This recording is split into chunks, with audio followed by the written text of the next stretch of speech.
নমস্কার বন্ধুরা, শুভ দুপুর। আজ দেখো রান্না করছি ডালের বড়া করে রসা করব।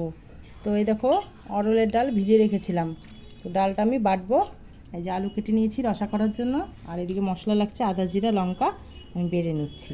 ডালটা বেটে নিচ্ছি, দেখতে থাকো, তোমরা সঙ্গে থাকো, রান্নাটা দেখো। দেখো বন্ধুরা, আমি ডালটা বেটে নিচ্ছি।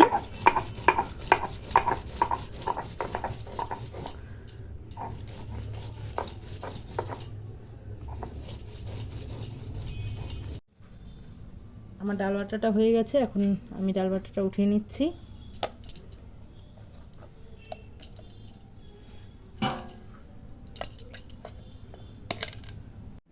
এই যে মশলাটা বেটে নিয়েছি, ওটা বাটা হয়ে গেছে। এর মধ্যে যে লবণ দিচ্ছি, হলুদ দিয়ে দিচ্ছি। এখন বড়াগুলো আমি ভেজে নেব।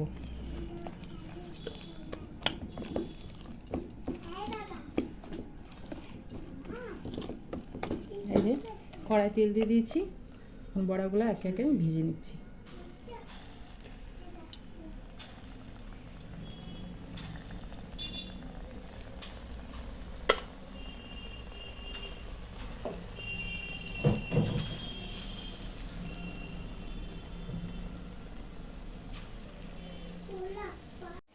বড়াগুলো দেখো ভাজা হয়ে গেছে, এখন উঠিয়ে নিচ্ছি। ওই তেলেই সম্বারটা দিচ্ছি, শুকনো লঙ্কা,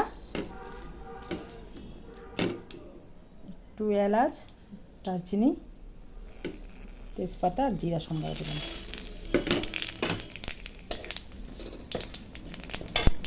এর মধ্যে এখন আলুগুলা দিব।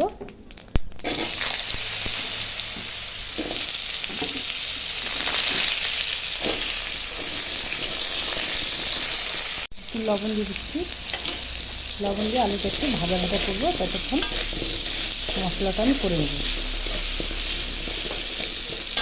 আলুগুলো দেখো লাল লাল করে ভাজা হয়ে গেছে, আর এদিকে মশলাটা দেখো বাটা হয়ে গেছে। কেন লবণ হলুদ দিয়ে আমি মশলাটা গুলে নিয়েছি, তো দিয়ে দিচ্ছি।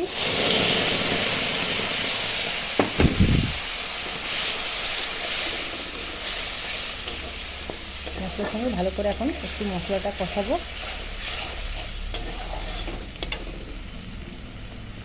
বাটিটা দিয়ে একটু জলটা দিয়ে দেবো।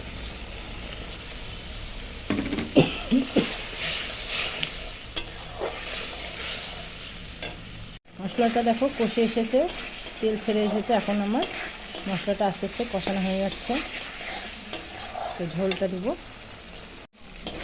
তো দেখো বন্ধুরা, মশলা কষানো হয়ে গেছে, এখন আমি ঝোল দিয়ে দিচ্ছি।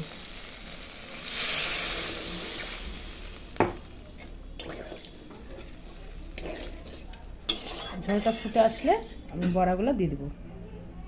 তো দেখো বন্ধুরা, আমার আলু দিয়ে ডালের বড়ার রসা তৈরি হয়ে গেল। আর এই যে ভাত তো আছেই, দুপুরকার লাঞ্চে ভাত তো থাকতেই হবে, বাঙালিদের বলে কথা। তো কেমন হয়েছে আমার বড়ার রসাটা জানিও। টাটা।